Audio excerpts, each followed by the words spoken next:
আসসালামু আলাইকুম ওয়ালাইকুম বন্ধুরা, সালাম। আজকে আমরা এসেছি হলো গোলাপগ্রাম। তো গোলাপগ্রাম এক কাকার সাথে দেখা, কাকার আমরা ইন্টারভিউ নিব। তো আসসালামু আলাইকুম ওয়ালাইকুম সালাম। কাকা, আপনার নাম? আব্দুল রফিক। আব্দুর রফিক। জি। আপনি কি করেন? আমি বাবা 18 বছর ধরে অসুস্থ থেকে এই গোলাপি বহি। গোলাপ চাষাবাদ করেন? জি। আচ্ছা আচ্ছা আবার চাষবাস করছি আগে 4 বিঘা ছিল। আচ্ছা। এখন আমি অ্যাক্সিডেন্ট গাছের পইরা হ্যাঁ, পুরঙ্গ ভাঙ্গা ছিল আমার। আচ্ছা। কাজ করতে পারি না, হাঁটতে পারি না। গাছ থেকে পড়ে গেছিলেন? জি জি। আচ্ছা, এখন এখন এখন বাবা এই যে মোটামুটি সুস্থ আলহামদুলিল্লাহ। আলহামদুলিল্লাহ এই যে এখন কি এই যে গোলাপ ফুল নিয়ে কি বাজারে যাচ্ছিলেন? না এই যে গোলাপ গ্রাম আচ্ছা, ওখানে গিয়ে বসলে এই যে যে একটা বেতন যায়। ও আচ্ছা আচ্ছা, ওখানে বাজার বসে। বাজার যায় বসে। আচ্ছা আচ্ছা। তো আপনার কয় ছেলে মেয়ে?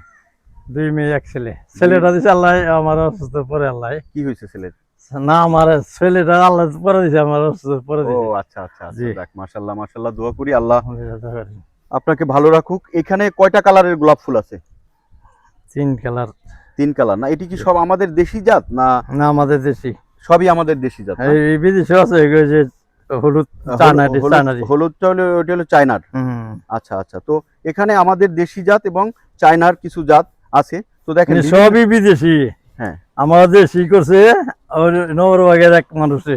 আচ্ছা আচ্ছা তারপর আস্তে আস্তে ছড়াতে পুরো সবার ছড়াইছে আল্লাহ দিলে। আচ্ছা আচ্ছা। যাক, এখানে কয় কালারের গোলাপ আছে কাকা?